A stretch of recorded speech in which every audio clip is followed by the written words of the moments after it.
1K1 TV1.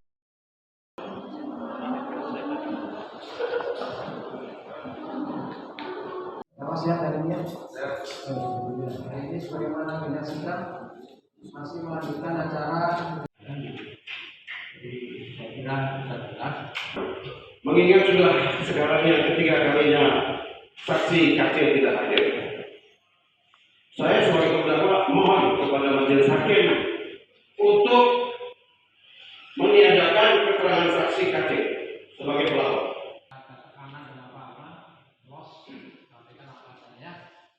Sanggup kan? Ya. Apalagi saudara tadi beragama Islam, menjadi saksi itu pekerjaan mulia. Saksi korban Muhammad Rosman ini sebenarnya tidak sakit, tetapi mengingat tugas penuntut umum berdasarkan KUHP adalah melaksanakan penetapan hakim dan melaksanakan putusan pengadilan. Di dalam penetapan hari sidang yang pertama dulu, ya kita kembali ke ketentuan wawancara.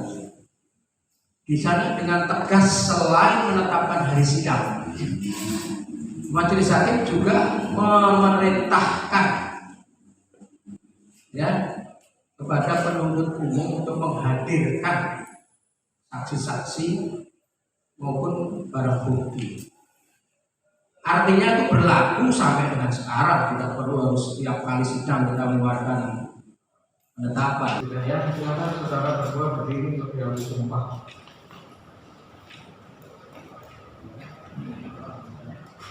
Tunjukkan ya, sama-sama ya. Ya.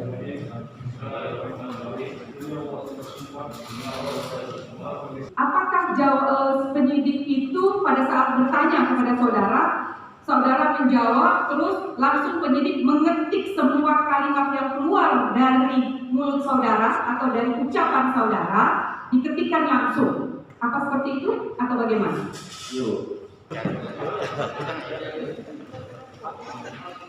Mau foto sama bapak.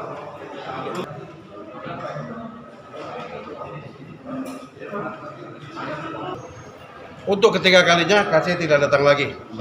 Sekali ini apa yang disampaikan jaksa sangat aneh. Kalau menurut saya satu-satunya penyebab orang tidak bisa datang ke pengadilan itu karena kesehatan.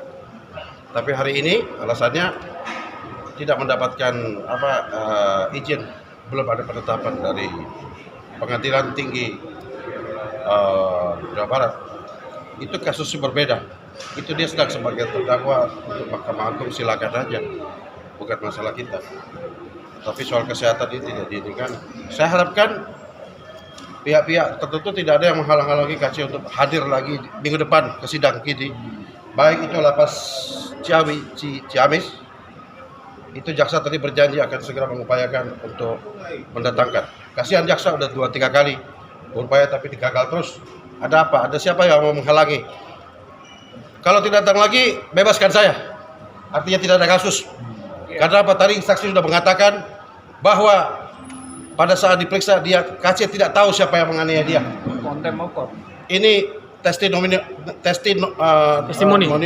de auditum, bukan yang dia dengar, dia saksikan sendiri. Dan kita lihat saksi yang lain nanti.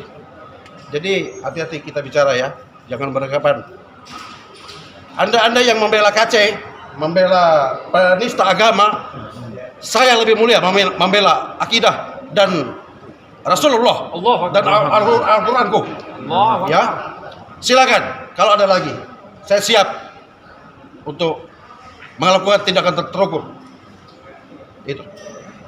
Ya. Pak izin, Pak Polri bilang sebentar lagi sidang etik untuk Pak Napoleon akan segera dilakukan. Nah, kalau dari Pak Napoleon sendiri gimana Pak? Tidak ada komentar, itu urusan Kapolri. Saya prajurit, saya Bayangkara. Izin Pak, Ya. Banding pakatnya diterima, hukumannya dipakat jadi 6 tahun. Kalau no komentar, karena itu kewenangan hakim. Kita hormat hukum, patuh hukum. Itu saja. Tadi kan ada video yang urung Iya, itu iya. apa menunggu KC atau gimana? Saya sudah mau tayangkan, tapi hakim bilang bagusnya nanti. Ya kita juga turut, Pak. Pertama tentunya kita agak prihatin dan kecewa saudara Kece juga tidak hadir pada kali ini, dan alasan JPU itu agak sulit kita terima karena alasannya bahwa ada mekanisme dari proses Kece diadili di proses perkara yang lain, yaitu penistaan agama.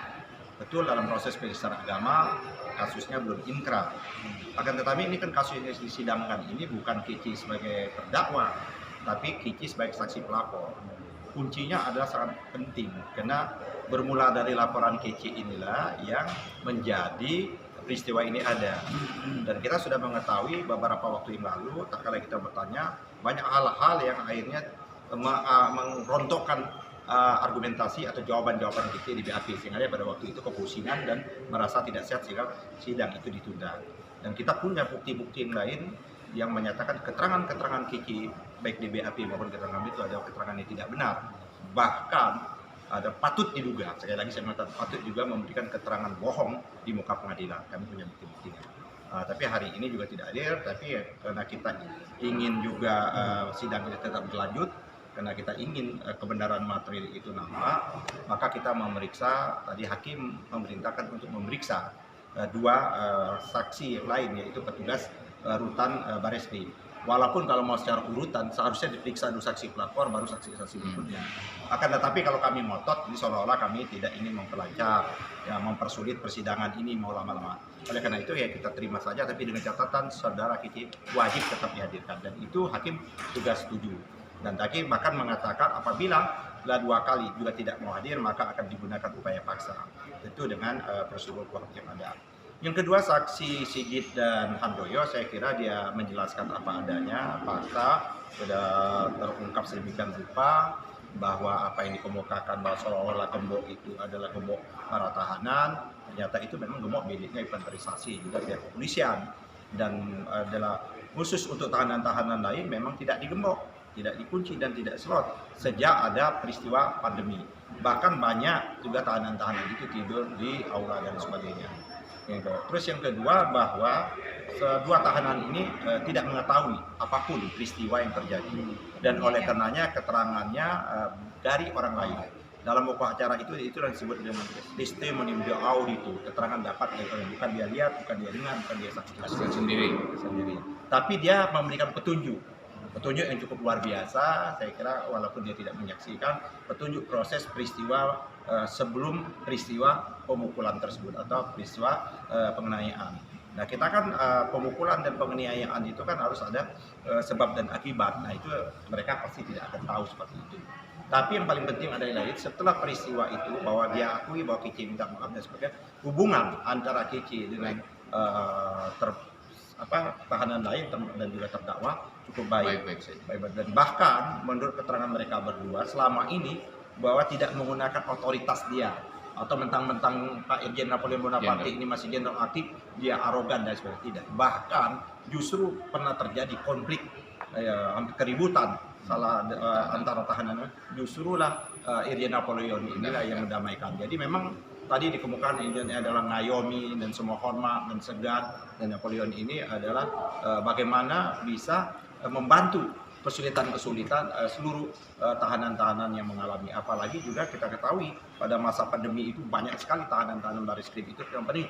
Bahkan sahabat saya, ya kan, Jumhur yang juga ditahan juga dibawa juga ke tahanan ke rumah sakit Polri.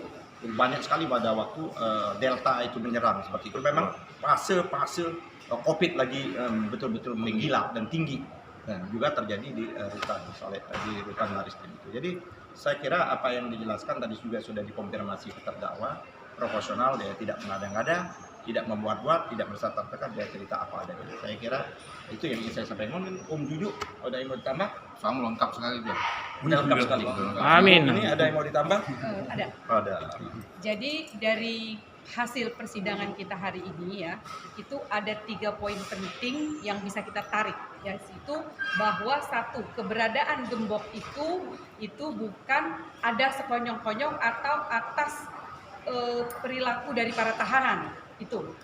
Terus yang kedua itu adalah bahwa dari kesaksian saksi sendiri yang mengatakan bahwa tidak melihat terjadinya penganiayaan secara langsung, tetapi kebesokan harinya saksi menanyakan langsung kepada pelapor, ya dalam hal ini saksi korban KC, siapa yang memukul, dan dia mengatakan tidak tahu. Jadi artinya ini sangat berkontradiksi sekali dengan pernyataan KC yang mengatakan bahwa yang memukul adalah Jenderal Irjen Napoleon Bonaparte. Itu. Yang ketiga itu adalah bahwa keberadaan pengurus RT di lingkungan tahanan dan jajarannya sangat dibutuhkan dalam tahanan itu sendiri.